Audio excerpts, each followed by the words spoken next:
John Harrington, a 45-year-old real estate magnate in New York City, was the kind of man who commanded attention wherever he went. His tailored suits, polished shoes, and luxury cars were not only symbols of his wealth, but also of the pride he carried like a second skin. Colleagues often admired his sharp business instincts, yet whispered about the arrogance that followed him into every boardroom. John saw life as a grand stage, and he positioned himself at the center, convinced that money was the ticket to respect, admiration, and power. But beneath the veneer of charm and charisma, there lingered a hollowness, a silence that echoed in his penthouse each night, reminding him that success could buy luxury but not warmth. While John lived in the gleaming towers of Manhattan, Maria Lopez, a 38-year-old cleaning lady, crossed the bridges from Brooklyn each dawn. Her modest apartment was small, walls covered with children's drawings, evidence of the two young lives she supported with endless shifts. Maria wore no diamonds, only the strength of a mother who worked tirelessly, believing that dignity resided not in money but in kindness. The trains she rode were crowded, the offices she cleaned were silent, yet her spirit remained resilient. In the eyes of society, she was invisible, but in the eyes of her children, she was a hero. Her life stood in stark contrast to John's glittering world, and yet destiny was already writing a story where their paths would collide in ways neither could imagine. One crisp autumn morning, as leaves scattered across the sidewalks of Fifth Avenue, John arrived at his company headquarters in a hurry. Maria, assigned to the executive floor that week, was polishing the marble near his office door. He barely noticed her presence, just another worker in his empire, another figure in the background of his grand stage. But when his sharp gaze lingered on her bent posture, on the simplicity of her attire, a smirk crept across his face. Arrogance whispered in his ear, fueling words that would soon slip from his mouth, words meant to belittle, but destined to set in motion a journey neither of them foresaw. It was here, in this quiet, ordinary moment, that the seeds of transformation were sown under the fluorescent lights of a corporate hallway. John paused near Maria, his voice dripping with sarcasm as he tossed a remark that sounded like a cruel joke rather than casual banter. "If you dance the tango with me, I might even marry you," he sneered, his laughter echoing down the marble corridor, sharp as glass. The assistants nearby forced uncomfortable smiles, unsure whether to laugh or shrink into silence. Maria froze, her rack still pressed against the stone floor, her heart tightening, her dignity stung. She was used to being overlooked, but mockery from someone so powerful carried a sting far deeper, as though her very worth had been called into question. Yet instead of responding with anger, she steadied her breath, lifted her gaze briefly, and allowed her silence to speak volumes. Her quiet strength unsettled John more than she realized, though he quickly masked it with another smirk. For John, the moment was insignificant. To him, Maria was just a character on the edges of his grand performance, a fleeting presence unworthy of true attention. He often used wit as a weapon, slicing through those he deemed beneath him, mistaking cruelty for charm.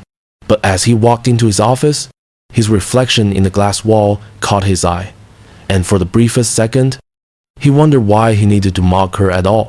Why did he crave dominance even in the smallest interactions? The thought was dismissed as quickly as it arrived, drowned in the familiar rhythm of meetings, phone calls, and financial deals. Still, somewhere deep inside, the seed of unease had been planted, a question he would not yet dare to face, one that would later grow roots too strong to ignore. Maria, on the other hand, carried the weight of those words with her throughout the day, but not as a wound. Instead, she carried them as a reminder of the world she moved through daily, a world where wealth often meant permission to belittle. She returned home that evening to her small Brooklyn apartment, where her children's laughter erased the sting of John's arrogance. Sitting at the kitchen table, she whispered to herself that her worth was not defined by a millionaire's mockery. She had endured harsher trials than cruel words, and her spirit was far stronger than John's taunts. She folded the moment neatly into her memory. not as bitterness, but as fuel for resilience. Though she did not know it yet, her quiet dignity would soon become the mirror through which John Harrington would be forced to confront his own emptiness. That evening, John returned to his luxurious penthouse overlooking Central Park, a place that gleamed with success but often echoed with silence. The city lights sparkled below, yet he felt oddly unsettled. Replaying the moment in the hallway when Maria's steady eyes met his mockery, he had laughed it off at the time, but now, in the quiet of his glass-walled living room, the laughter seemed hollow. Sipping his whiskey, he wondered why her silence had disturbed him more than any sharp retort could have. It was as if her restraint reflected something missing in himself, a dignity that no wealth could purchase. John turned on the television, flipped through channels, and scrolled his phone, but nothing drowned the lingering discomfort. When he finally drifted to sleep, the echo of his own words haunted him, weaving into dreams that refused to let him rest. In those restless dreams, John's subconscious carried him back to his childhood in Boston, long before the suits and skyscrapers. His father had been stern, demanding excellence, dismissing softness as weakness. John remembered nights of being ridiculed for small mistakes, the sting of harsh words that left invisible scars. He had sworn never to feel powerless again, and success became his shield, mocking others. He realized had become his twisted way of staying on the side of power, as if belittling another meant he could never be belittled himself. Maria's silence, however, had pierced that shield, reminding him of his younger self, staring into the cold eyes of a man who mistook cruelty for strength. He awoke with a start, his heart heavy, his throat dry, wondering for the first time in decades if he had simply become his father's reflection. Meanwhile, Maria moved through her routines unaware of the ripple she had left in John's carefully controlled world. Her days remained filled with long shifts, the hum of vacuum cleaners, the clink of cleaning supplies, and the quiet pride of providing for her children. But in John's mind, she was no longer invisible. Her silent dignity had become a mirror he could not escape. Each time he walked through his office the next day, he expected to see her again, half hoping, half dreading another glance. Though Maria carried no intention of changing a millionaire's heart, her presence had begun to reshape his thoughts in ways neither of them could yet imagine. The balance of power was subtly shifting, not through confrontation, but through the quiet strength of a woman who refused to let arrogance define her worth. A week later, John attended a charity gala hosted at one of Manhattan's grand hotels. The room glittered with chandeliers, champagne flutes sparkled, and the wealthy mingled in polished conversations about stocks, art, and philanthropy. As the orchestra struck up a lively rhythm, the dance floor opened, and couples glided into graceful tangos.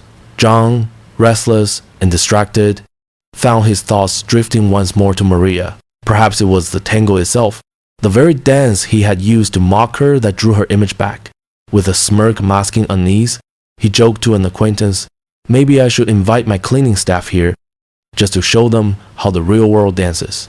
The words earned polite laughter, but John's chest tightened.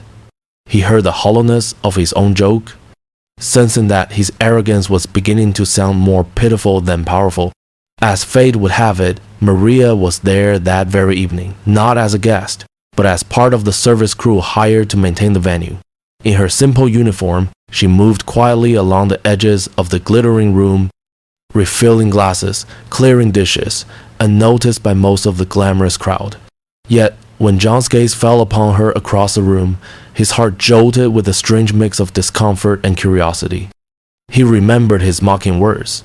The tango, the challenge laced with cruelty, and now here was Maria again, graceful even in her modest duties, her calm presence contrasting sharply with the shallow laughter around him.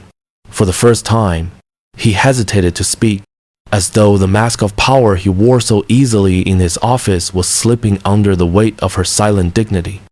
The orchestra swelled, and couples swirled on the dance floor, their movements a conversation of pride and passion.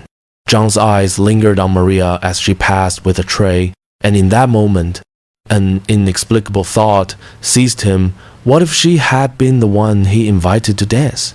He imagined her steady eyes meeting his, her quiet strength leading him, rather than the other way around. The fantasy unsettled him, for it revealed a longing he did not yet understand. Maria, oblivious to his inner turmoil, continued her work, her presence like a grounding force in the sea of extravagance. John adjusted his cufflinks, took a sip of champagne, and told himself it was foolish, yet the image refused to fade. Somewhere deep inside, pride and vulnerability began a tango of their own, a dance that would soon demand to be acknowledged. Later that evening, while the gala wound down and the orchestra softened into slower melodies, John stepped away from the glittering crowd, his thoughts heavier than the champagne in his glass. In the quiet corner near the service hall, he found himself face to face with Maria, who was stacking trays with her usual grace.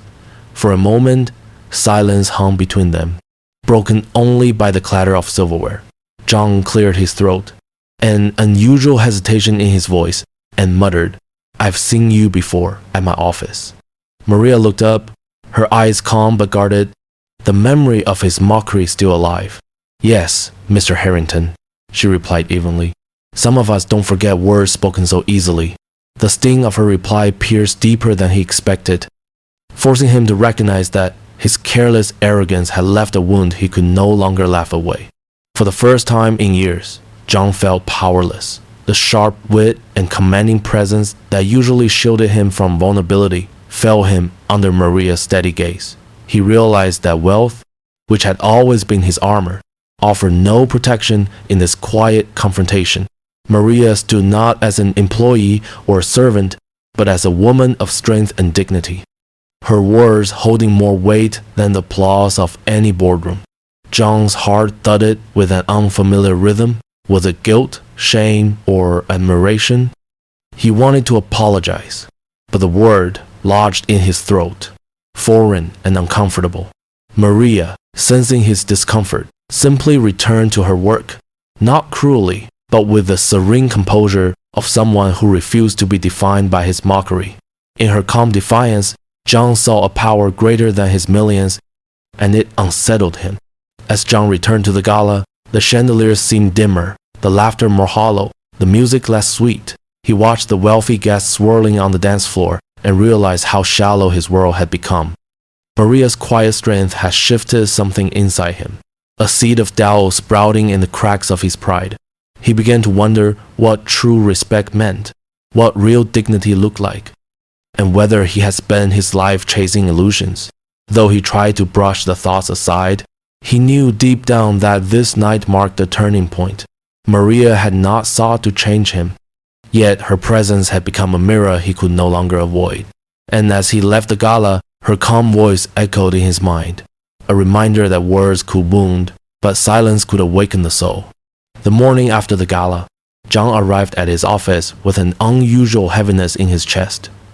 Normally, he would stride through the marble lobby with his head high, offering clipped greetings to staff, his mind already calculating profits and deals. But that day, his eyes lingered on the faces. He usually overlooked the receptionist with tired eyes, the janitor mopping quietly in the corner, the assistant juggling files while sipping lukewarm coffee. For the first time, John wondered about their stories, their struggles, their hidden strengths. He realized how easily he had dismissed them as background props in the theater of his life. When his assistant timidly asked if he needed his usual coffee, John surprised himself by thanking her with genuine warmth, a small gesture but one that made her pause. It was a new rhythm for him, unfamiliar yet strangely grounding, as if a curtain had lifted to reveal a different stage. Yet change is never immediate, and pride does not surrender quietly. As the day progressed, John found himself slipping back into old habits, impatience during meetings, sharp words at minor mistakes, the instinct to assert dominance. But each time his arrogance surfaced, Maria's calm face flashed in his mind, her silence standing taller than his wealth. He remembered how her quiet dignity had cut deeper than any insult, and guilt pulled at him like an unwelcome guest. In the solitude of his office, staring at the skyline, he admitted to himself that he was fighting two versions of John Harrington, the man his father raised, armored in pride, and the man he secretly longed to become, capable of respect, humility, and perhaps even kindness. The conflict left him restless. Yet within that restlessness, there was hope, a fragile possibility that he could still change the course of his story. Late in the afternoon, John walked past the cleaning crew working quietly in the corridors. Usually, he would ignore them, immersed in calls or thoughts of deals, but this time he stopped. Spotting an elderly custodian struggling to lift a heavy trash bag, John instinctively bent down and helped, his tailored suit brushing against the plastic. The man looked startled, almost disbelieving, and stammered a soft, "Thank you, sir." John nodded, realizing it was the first time in years he had offered help without expecting recognition. The act was small, almost invisible in the grand scheme of his wealth, yet it carried a weight that lingered in his chest. For the first time, he felt a flicker of something purer than pride, a glimpse of respect earned not through power but through humanity. It was a beginning, fragile yet real, a step toward the man he was meant to become. A week later, John found himself pacing his office, rehearsing words he had never spoken before an apology. The thought of facing Maria unsettled him more than any corporate negotiation. Yet, he knew it was time. When he learned she was assigned once again to the executive floor, his chest tightened. Stepping into the hallway, he saw her polishing the brass railings, her posture steady, her presence unchanged. Clearing his throat, he approached slowly, the usual arrogance absent from his stride. "Maria," he began, his voice low, almost hesitant. "I owe you an apology for the words I spoke." She paused, cloth in hand, eyes lifting to meet his, searching his face for sincerity. John swallowed hard, aware that this moment demanded more courage than any business deal he had ever closed. Maria studied him for a long moment, her silence as eloquent as before. Finally, she spoke softly but firmly. "Mr. Harrington, I don't need your apology for me. I need you to think about why you said it in the first place." Her words, calm yet piercing, struck deeper than anger ever could. John felt exposed, as though she had seen through every layer of pride he had built over decades. He admitted quietly, "Because mocking others made me feel stronger, even when it didn't make me better." Maria's eyes softened, not with pity, but with recognition. "Strength doesn't come from belittling people," she replied. "It comes from lifting them up." The truth in her voice carried no judgment, only a reminder of the dignity he had failed to honor. And in that instant, John felt both humbled and strangely liberated. After she returned to her work, John stood in the hallway longer than he intended, absorbing the weight of their exchange. For the first time in years, he realized that real change wasn't about public gestures or grand declarations. It was about humility, listening, and accepting truths he had long denied. Maria had not scolded him, nor had she absolved him completely. Instead, she had challenged him to confront himself, to rewrite the story of the man he had become. As he walked back into his office, the skyline outside seemed different, less like a trophy, more like a canvas waiting to be painted anew. John understood that his wealth could no longer define him. What would define him now was the respect he gave to others, beginning with the woman who had taught him, without trying, the meaning of true dignity. In the weeks that followed, John Harrington began to reshape the rhythm of his life. At the office, he no longer walked past his employees with blind eyes, but greeted them with warmth, acknowledging their efforts with genuine gratitude. He quietly established scholarships for the children of his staff, ensuring opportunities for futures brighter than their parents had known. His gestures were not flamboyant, but thoughtful, rooted in a newfound respect for dignity. Each act, no matter how small, felt like a brick laid in rebuilding the man he wanted to become. For the first time in years, John felt lighter, not because of his wealth, but because of the humanity he had rediscovered within himself. One evening, John visited the small Brooklyn neighborhood where Maria lived. Standing outside her modest apartment, he felt the nervousness of a man far removed from the world of boardrooms and luxury towers. Maria welcomed him with caution but also with grace. Her children shyly curious about the man in the expensive suit, John brought no grand speeches, only simple words of thanks for her strength, for her honesty, for showing him that wealth meant nothing without respect. Maria listened quietly, then offered him tea at her worn kitchen table, the same table where she had once whispered to herself about dignity. In that humble space, John felt more at peace than he ever had in his glittering penthouse. Weeks later, at another charity gala, John spotted Maria again, this time not in uniform, but as a guest invited by him. When the orchestra began a tango, John extended his hand, not with arrogance, but with respect. Maria hesitated, then smiled faintly and accepted. As they moved together across the floor, the crowd watched in awe, though John cared little for their gaze. What mattered was the lesson carried in every step that true wealth was not measured in dollars, but in kindness, humility, and love. Maria's presence had transformed him, and together they embodied a story of redemption that whispered beyond the chandeliers and into the hearts of those who witnessed it. It was no longer mockery, but gratitude that defined the dance of John Harrington. At Heartfelt Stories, we believe life stories like John and Maria's remind us that dignity, kindness, and love are the true treasures of the human heart. If this story touched you, we invite you to join our community by subscribing to our channel. Every week, we share emotional, motivational, and heartwarming stories that inspire hope and reflection. Don't just watch, be part of the journey. Click subscribe, turn on the notification bell, and share these stories with friends and family. Together, let's keep spreading the power of compassion and the beauty of life stories.